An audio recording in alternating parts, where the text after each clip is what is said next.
This is CBC Winnipeg News.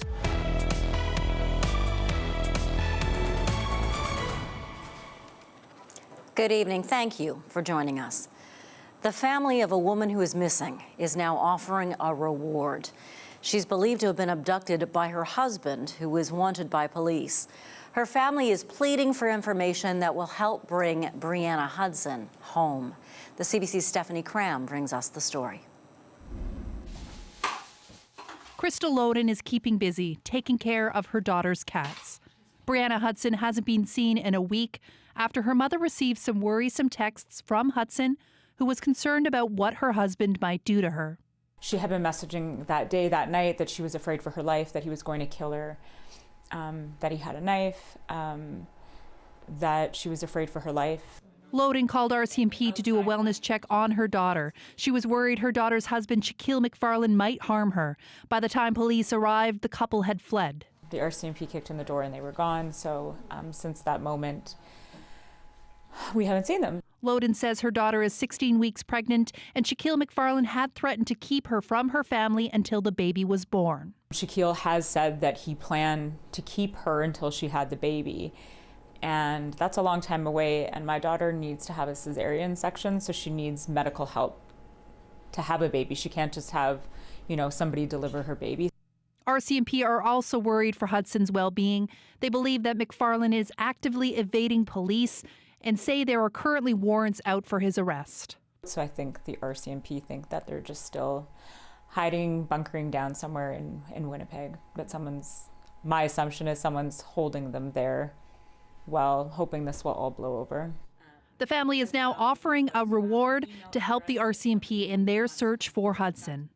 We're going to offer a reward. So the reward is up to $5,000. It'll be $3,500 paid to a person with a tip that results in the recovery of my daughter, and then $5,000 if it also results in the recovery of Shaquille McFarlane. Loden worries for her daughter and her 8-year-old granddaughter. We're afraid that he won't let her come back. We're afraid for her daughter. Her little girl needs her and she doesn't know where her mom is. And yeah, we're terrified. We're very terrified. Loden says she will continue to do what she can, hoping that her daughter will come home soon. Stephanie Cram, CBC News, Winnipeg. It's a product meant only to be used as a last resort in a close encounter with a bear. But earlier this week, at least 3 people in Winnipeg were attacked with it. Manitoba's Justice Minister wants answers about where this illegally used bear spray is being purchased. But he may not get those answers. As CBC's Josh Crabb finds out, customers who buy bear spray are required to give their information to the stores, but it's not clear how that information is used. A machete and 2 canisters of bear spray. These are products CBC was able to purchase at stores in Winnipeg. Buying bear spray meant filling out a form giving a name, address, and phone number. Activist Sel Burrows feels those rules don't go far enough. This is a serious issue because bear spray is built to handle a 500-pound bear. When it sprays in a person's face, it's really harmful, scary, and intimidating. On Sunday, at least 3 people were hit with bear spray in a series of unprovoked attacks in West Broadway and downtown. According to Winnipeg Police, there were approximately 1,100 incidents involving bear spray in 2022, up more than 34% compared to 2021 and 71% higher than the previous 5-year average. Right now, it's just far too easy to acquire bear spray and use it in a way that it's not intended to be used. The sale of bear spray is regulated by Manitoba Agriculture because it's classified as a pesticide. Businesses must have a license to sell it, store the product in an area not accessible to customers, and keep a record of sales and purchaser declaration forms. There's no age restriction, and photo ID isn't mandatory, although some stores like Wilderness Supply have their own policies asking people to show it. An MEC employee told CBC it stopped selling the product at its Winnipeg location several years ago. CBC News visited several other stores. 3 had bear spray in stock. I bought it at one big box retailer and one store specializing in outdoor goods. The big box retailer required me to show photo identification and fill out a form. The store specializing in outdoor goods only required me to fill out paperwork. That information is supposed to be shared with Manitoba Agriculture, but both Winnipeg Police and RCMP told CBC they don't track bear spray serial numbers when it's seized by officers. In an email to CBC, a spokesperson for Manitoba Agriculture Minister Derek Johnson says unless law enforcement informs Manitoba Agriculture that a dealer's product has been involved in a crime, the department would not be aware of it. On Tuesday, Justice Minister Kelvin Gertson told reporters he wanted to know how people using bear spray unlawfully were getting it before deciding if new rules are needed. But it doesn't appear that's information he'll be able to get. CBC has reached out to the minister's office for comment. Josh Crabb, CBC News, Winnipeg. A government spokesperson says if there is a way the province of Manitoba can further regulate bear spray sales, the government is open to making those changes.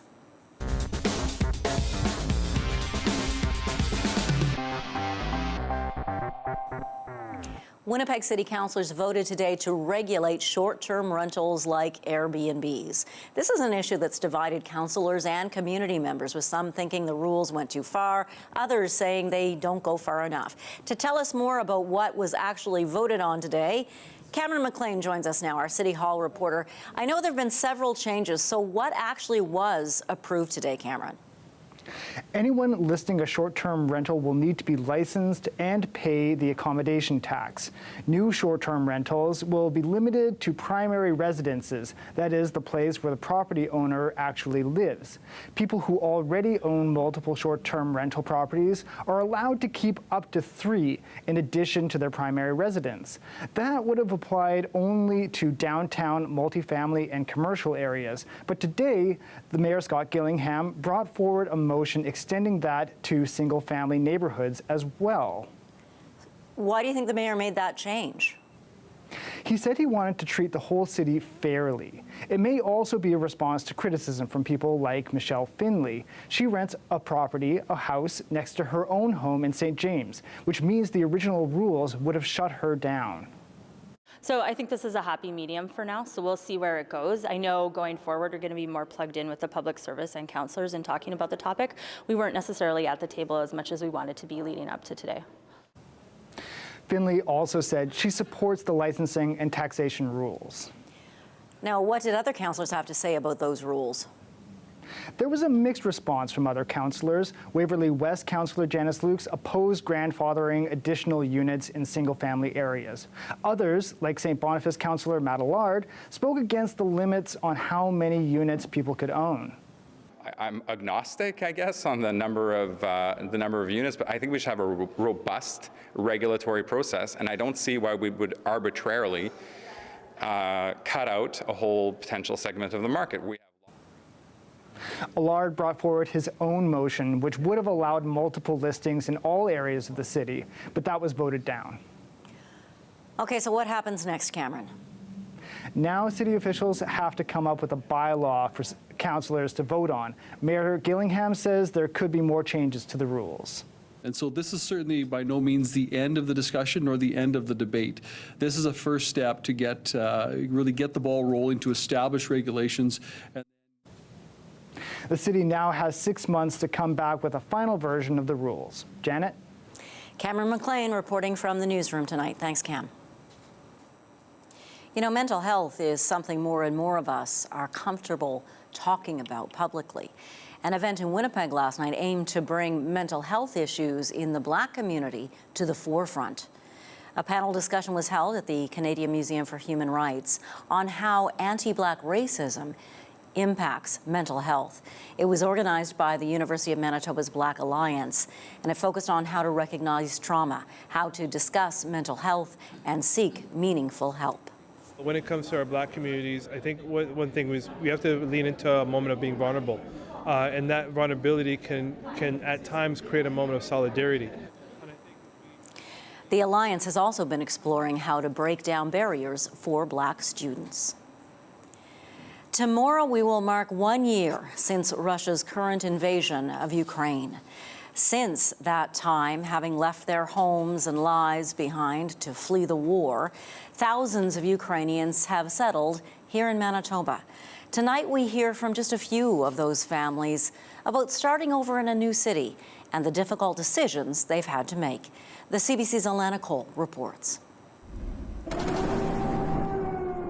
When the invasion started, 3 Ukrainian families faced an uncertain future. A year later, they find themselves in Winnipeg.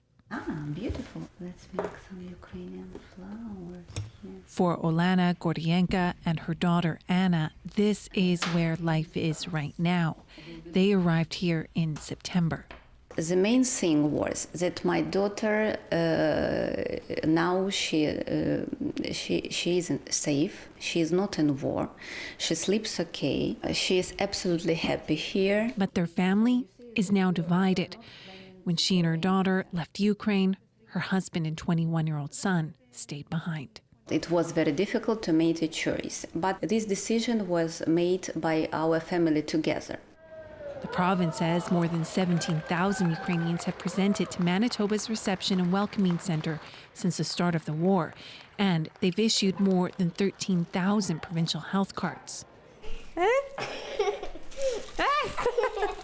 For Ludmila Shikota and her husband Yuri, Winnipeg isn't a new city, but it's not where they thought they'd be living now. You see, Yuri studied at the University of Manitoba years ago, but returned to Ukraine after graduating.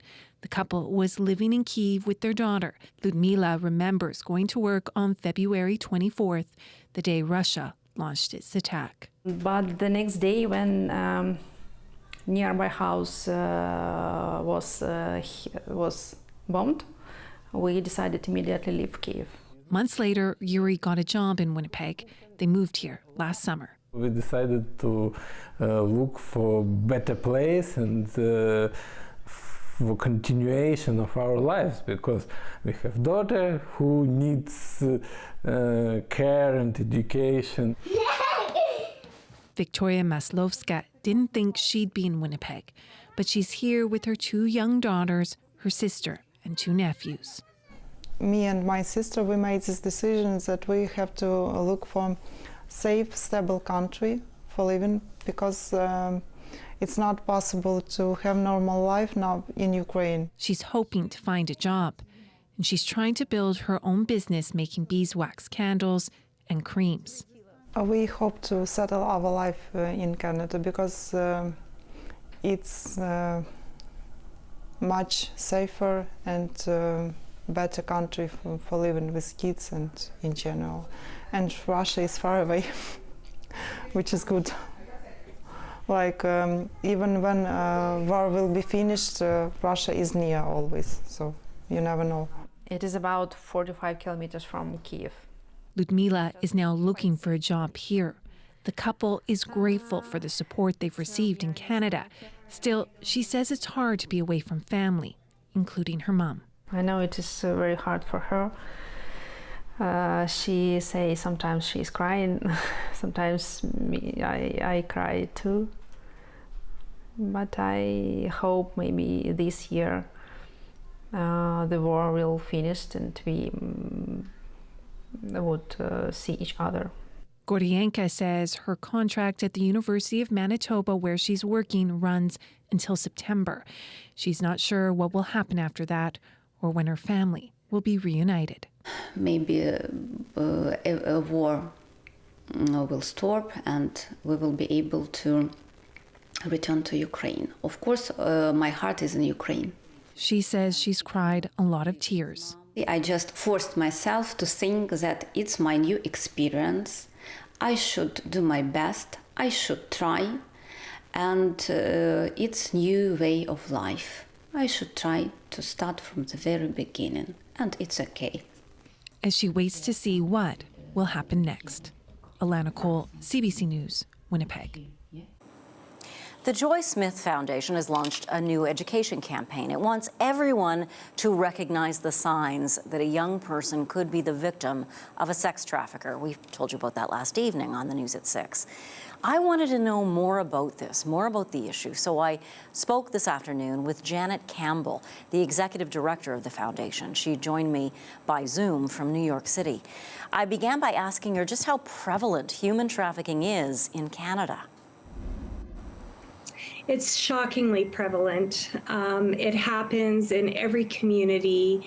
It could happen to any family, and it is really a growing crisis. This happens in every community. It happens regardless of what your ethnic background is, or perhaps your economic situation. This happens in every community, and it is happening close to where you live and work on a daily basis. And in fact, it's so prevalent. It's a growing crisis. It's something that we really want every Canadian to understand is happening in our own neighborhoods to our own kids.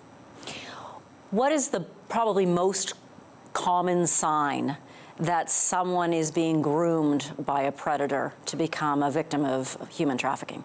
If somebody starts to have perhaps a new circle of friends, maybe they have a new boyfriend, and that boyfriend might be a few years older, a change in attitude, the way they dress, maybe they have new jewelry or new clothing and items. So how a predator will work is they will come on often as a friend or a boyfriend, and then, give gifts and affection and all of the things that may be missing for that individual. They identify their vulnerabilities, and then they work to separate them from their existing support systems and their families. So those are some of the really common signs that we see. 2 cell phones, I understand, is also something that's often a sign. Yeah, so a trafficker will give their victim a second cell phone that is used as a way of connecting and keeping in contact and knowing where that person is. It's also a way of creating some intimacy between them and their victim. So 2 cell phones is something that we see. If you see that, that's a big red flag. So what do you do if you see these red flags? So if you are concerned that something is going on, I would encourage people to reach out to their local law enforcement. Certainly if somebody has an immediate concern, that would be the right approach. If people are just wondering and they're wanting to get more information in general, we have some free resources available for people to learn about what human trafficking is and how predators work, that they can access for free. So that would be another way that people can get some help, and they can contact our office as well. Janet Campbell of the Joy Smith Foundation, thank you for joining us. Thank you for having me.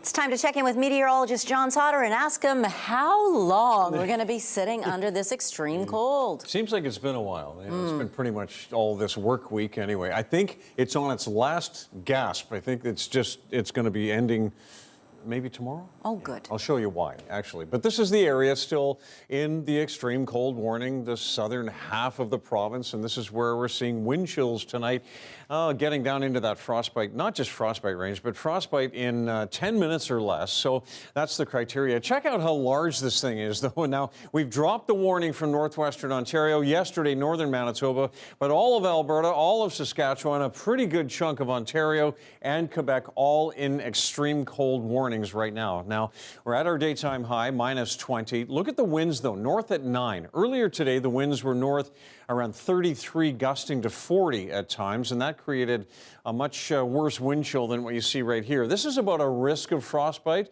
so you'd have to spend more than 30 minutes outside to experience frostbite on exposed skin.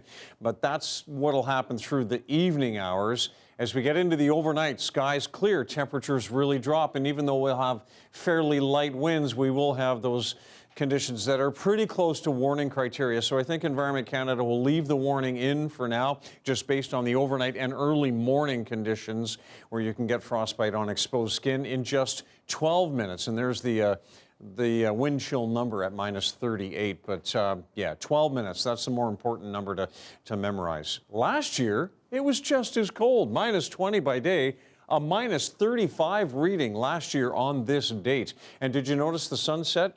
Right around 5:59. So by this time tomorrow, the sun will be setting after 6 o'clock. So that's a small, minute sign of spring. Lots of cloud around in the southern half of the province today. That's all on the northern edge of that storm system that gave about 45 or 50 centimeters of snow to Minneapolis.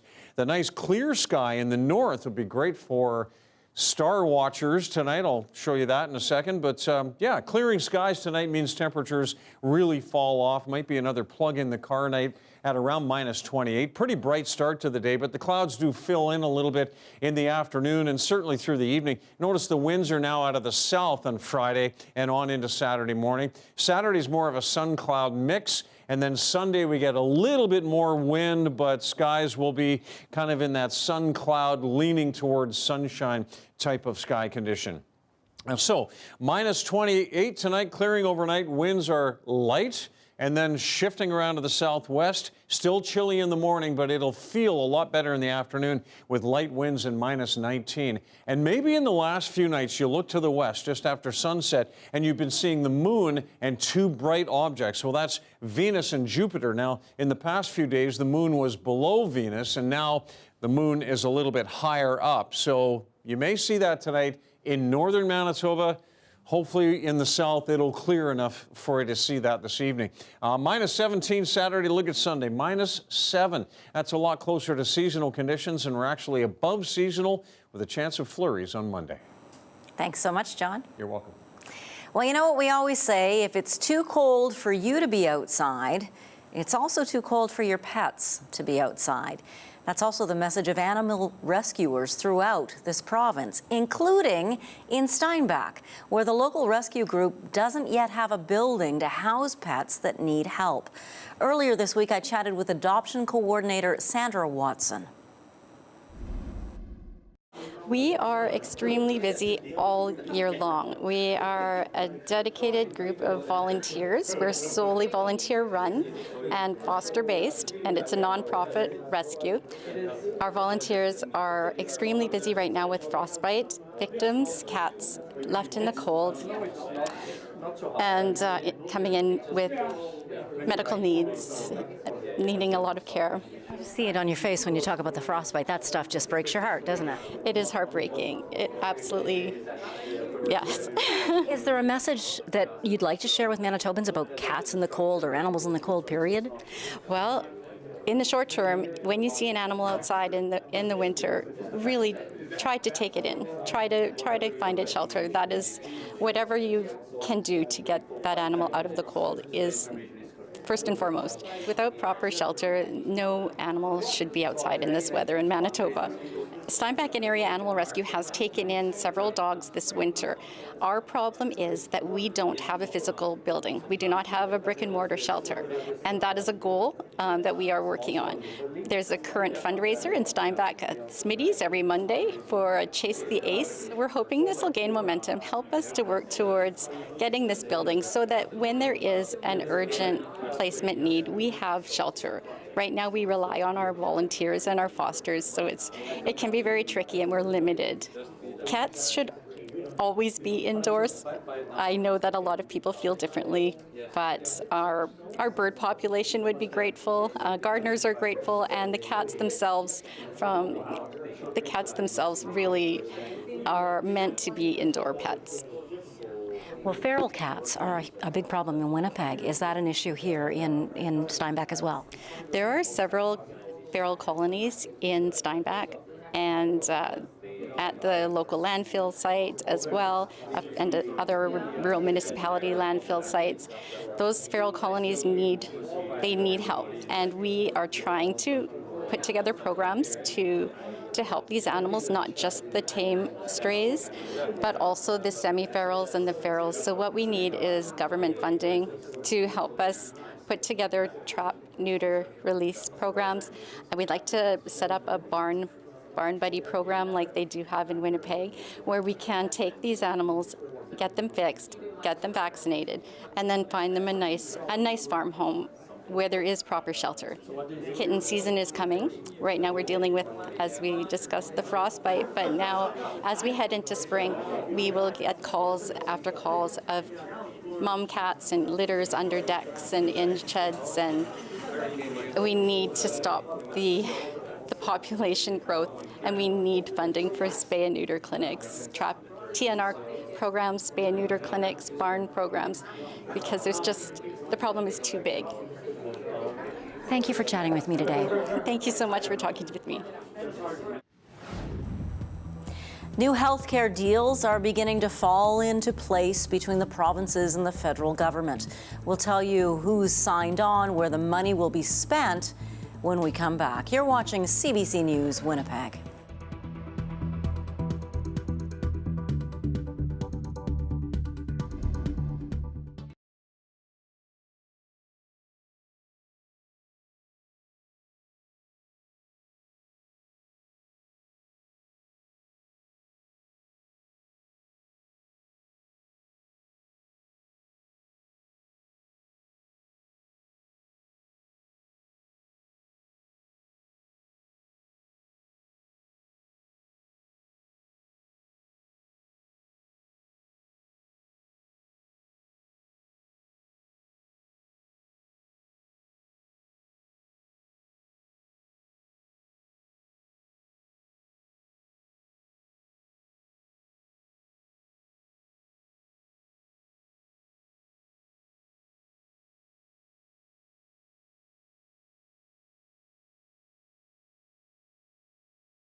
New healthcare deals are starting to fall into place between the provinces and the federal government. All the provinces have said, yes, we want the money, but some are still hammering out the details, like Manitoba. Ontario and all of the Atlantic provinces have signed their agreements in principle with Ottawa. CBC's Rafi Boudjikanian reports. We've actually just confirmed agreements in principle with the 4 Atlantic provinces and Ontario, who've said, yes, we're in for these healthcare deals. Those thumbs up coming after years of asks from provinces and territories for more money in healthcare. Last week, they agreed to a general deal that would see the federal government pump billions of dollars in new money into the system. Now come the specifics. Ontario is getting $8 billion over the next decade. The Atlantic provinces between $288 million and $1 billion each. We're going to continue to ask for more. There's no question, but we are grateful for this money. We feel that it will help accelerate and support the work that's already happening through our own provincial investment, which is significant. The cash infusion is to go toward funding family health services in underserved areas like remote and rural communities, mental health access, and hiring in the healthcare workforce. Ottawa says the deals are tailored to specific needs too, while it expects premiers to provide action plans and targets to their constituents. Different provinces have different levels of access, for example, to primary care physicians already. Different abilities to deliver mental health care, different data systems or different levels of sophistication in their data. Today's news is cause for cautious optimism for some advocates. It's important to recognize that at the end of signing these deals, the work has not yet been done. You know, what really needs to happen is the follow through to make sure that these changes and commitments end up getting manifested within the system. Until we see patients start to have a better experience accessing care. More than half the provinces and territories have not signed their individual deals yet. The Prime Minister says he expects more announcements in the next few days and weeks. Rafi Boudjikanian, CBC News, Ottawa. With the anniversary of the Russian invasion of Ukraine coming tomorrow, the UN General Assembly approved today a non-binding resolution calling for Russia to end hostilities and withdraw its forces. The vote, 141-7, but more than 30 countries abstained, many because they don't want to risk damaging the relationship with Russia. CBC's Abby Kubavasan reports. Bakhmut in the Donbass, still in Ukrainian hands. There's been relentless Russian shelling and months of brutal battles, but Western officials believe an even larger Kremlin offensive has already started. Allies have been promising and delivering military and humanitarian aid to Ukraine, the West making it very clear it stands firmly with Kyiv. Russia must immediately, completely, and unconditionally withdraw its forces from the territory of Ukraine. But some countries in the global south are finding it difficult to denounce Russia. We shall now begin the voting process. And they were unable or unwilling to condemn Moscow today. Some countries see this as a conflict between the United States and Russia. The Cold War was not that long ago. There is a sense that African governments in particular don't want to be stuck in the middle of these two global powers. Morning, Mr. President. She says there is also resentment over the West's hypocrisy. We saw President Biden in Kyiv very much supporting democracy and the struggle for democracy there. That is not always mirrored in other countries. So the US seems to have a policy of democracy for the West and autocracy for the rest, as long as that meets US interests. She explains Moscow also engages with some African countries in a way the West does not. Military funding is not linked to demands on strong human rights records.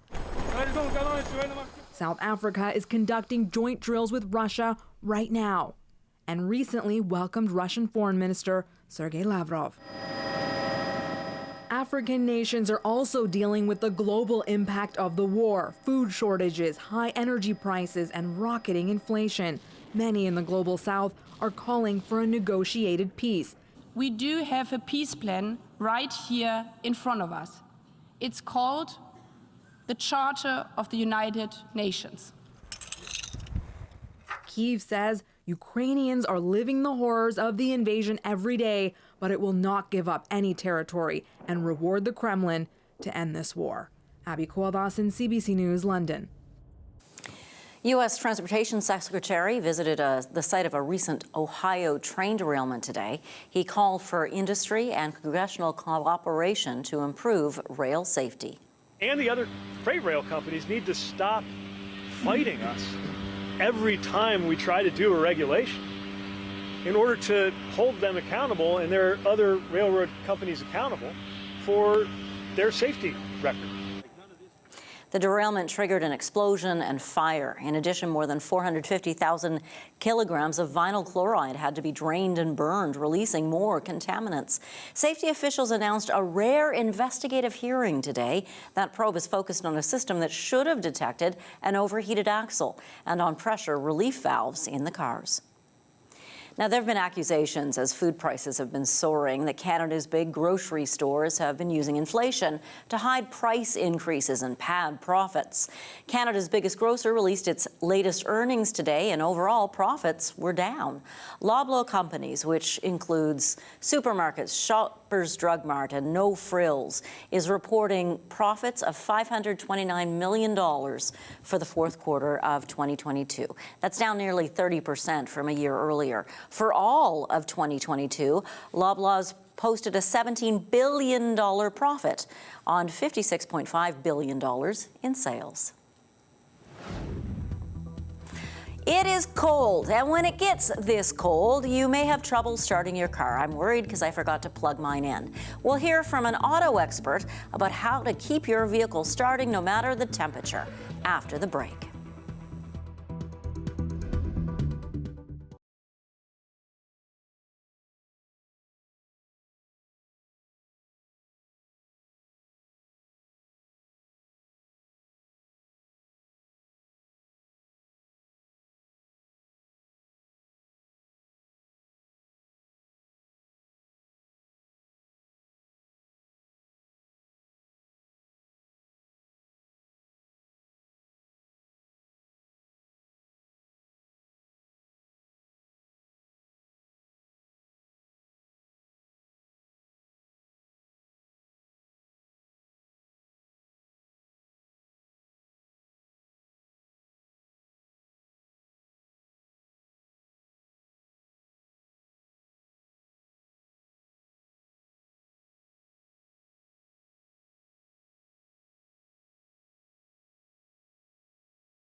When you live in a winter city, like we do, you know about having to plug in your vehicle or else you'll learn pretty quickly.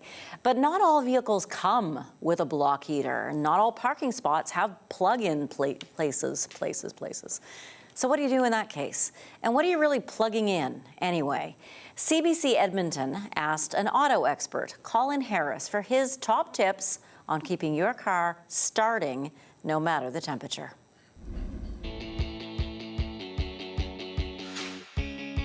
Minus 40, if your car starts, is pretty incredible.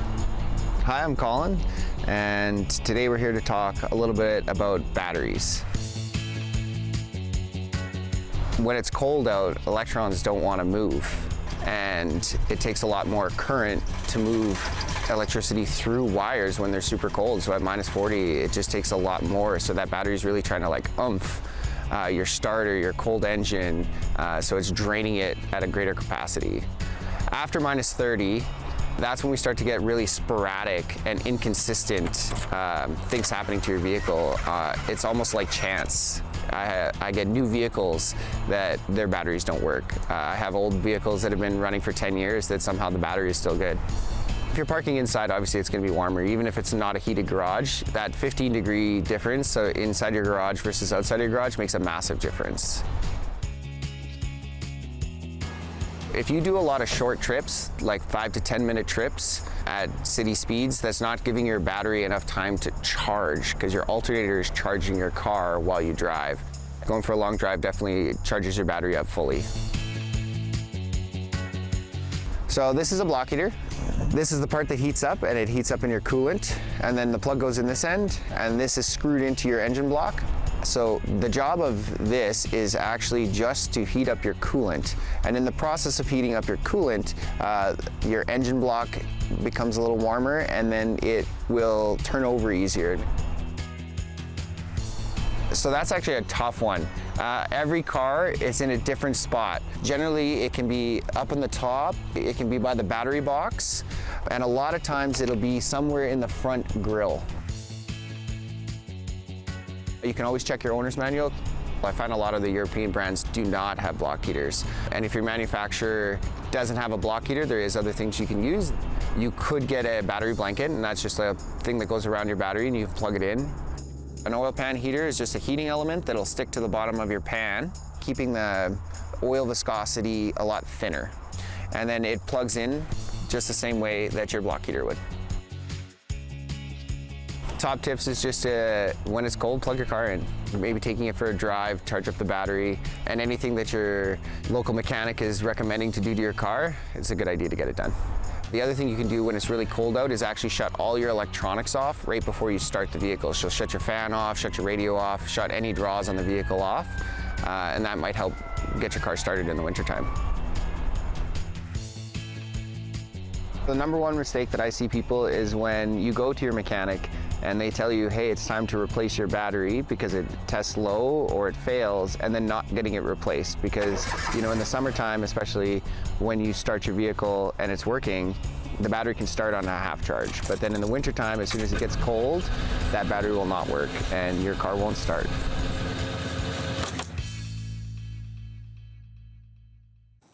Some great advice. Now I know to turn the radio off before I try to start the car tonight. Extreme weather warnings continue across the United States as that multi-day storm wreaks havoc on traffic, travel, and power in many states.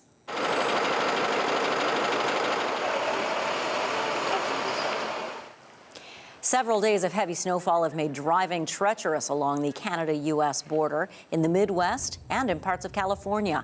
40 centimeters of snow fell in some areas. Many roads are closed. High winds and ice downed power lines, and thousands of flights have been canceled, and that's messing up flights here, so check before you go to the airport. There are still blizzard warnings in effect, and emergency crews are working full tilt. The cold weather is expected to continue for about another 2 days.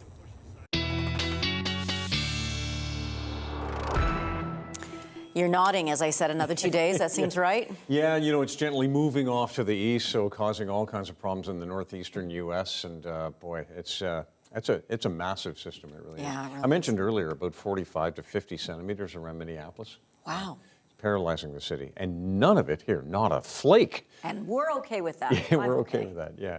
These temperatures are what we're looking at. Temperatures today just inching a little bit warmer than yesterday. I think about 2 degrees a day is what we're looking at. Even a minus 19 at the Forks right now. And then out into the west, current numbers looking like the same, minus 20s and minus 21s. And we've got a little bit warmer out toward the White Shell at Sprague at minus 18, Kenora also minus 18. In the north, much the same as we were in the south, minus 20s around Flin Flon and the Paw, a minus 23 in Thompson. Cold still, though, in Churchill at minus 29. And winds tomorrow in Churchill will be very strong. So, yeah, it's going to be a very cold situation across northern Manitoba as well. These are the lows tonight.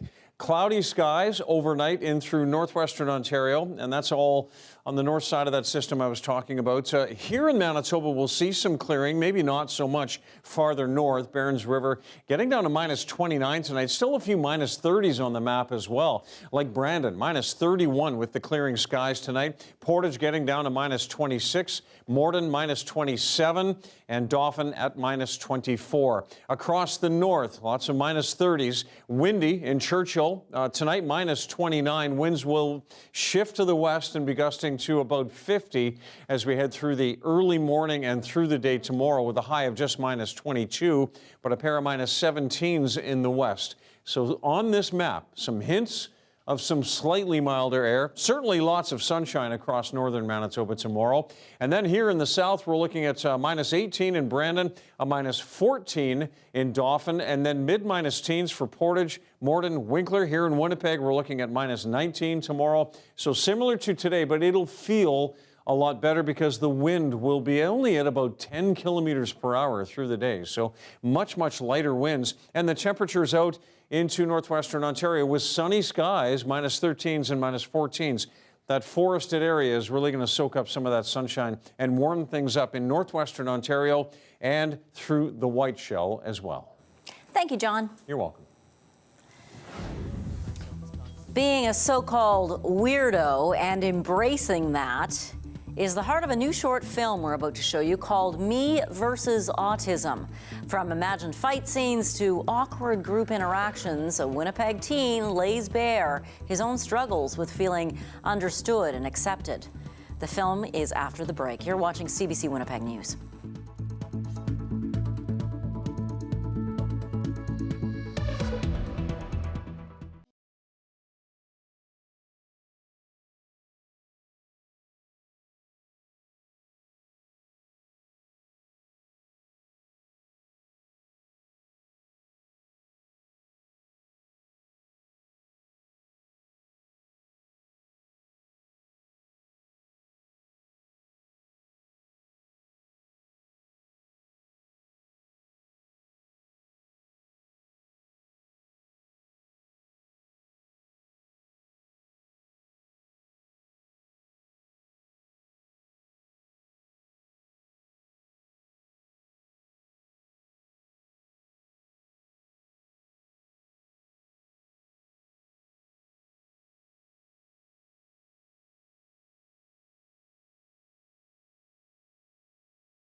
A young Winnipegger with autism is embracing the label weirdo in a new short personal film.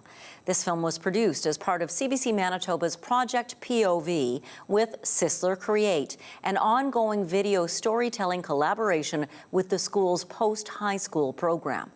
When a cool idea pops into Mark Mariano's mind, it's easy for him to get distracted, to go down a rabbit hole, his mind swirling with thoughts. His social interactions can be awkward. Here's his story now in Me versus Autism. The name's Mark, and I have autism. It impacts my life in different ways. For example,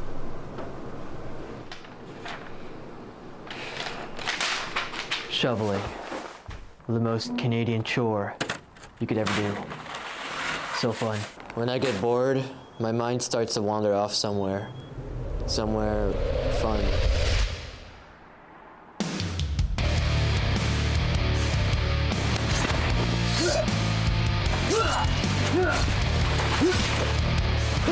But there's this curse inside of me.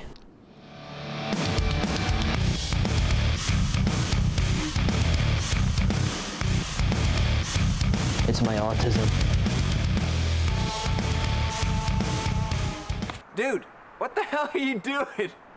Sometimes it's hard for me to focus on something when I have an interesting idea that comes up. I just drop whatever I'm doing because my ideas are more interesting. A lot of people don't understand this aspect of me at all, and they just see me as a weirdo. It could be a wide range from sensory issues to what's going on in the background. The indications in their anatomy is often wired differently in their brain, and they will react differently to their surrounding events as well as what they're processing at the given moment. Well, you might be asking them to focus on one aspect. In the meantime, they are focusing on a completely different aspect of what is going on.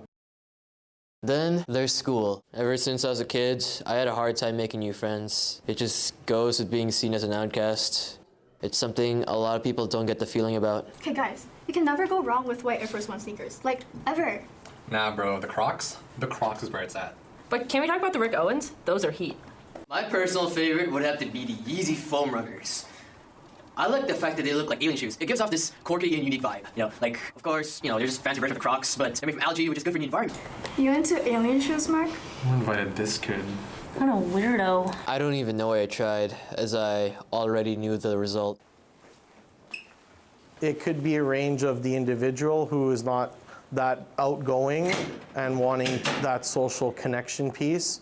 It could be a range of individuals who do want that social connection piece, but they struggle with the internal struggles of actually being able to know how to and to be comfortable with individuals around them. It may take a lot more time than a standard individual to actually build that bond, that trust, and that friendship compared to other individuals out there, and because of that, they often need more time and trust. The battle within myself is constant, and people never get to see it. Time to end this.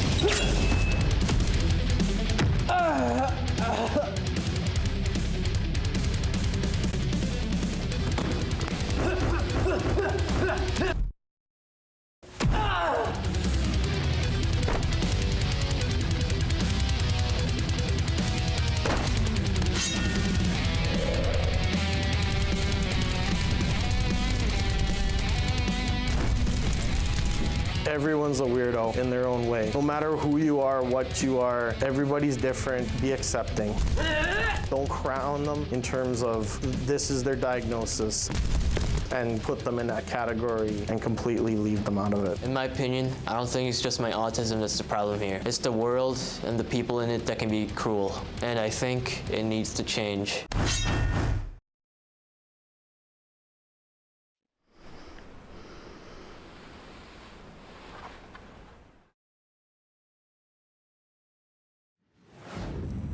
Hear, hear, Mark, you're so right. You're not the problem, it's the cruelty that is. John Sauder's back with his 7-day forecast, and then we'll bring you your daily lift when we return. Be right back.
It's important to keep in mind the normal high now is -6. So look at these numbers the next couple of days. They're pretty cold, but the winds will be a lot lighter. And then Sunday, I think we turn the corner. Monday, all the way to -2. A few flurries around. And the next week, we are, well, close to seasonal pretty consistently with daytime highs around -8.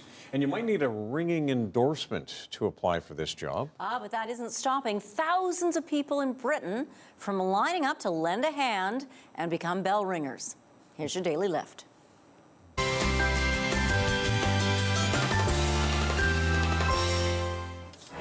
That hand stroke needs stretch and pull through. You know, it's a once-in-a-lifetime opportunity, isn't it, really?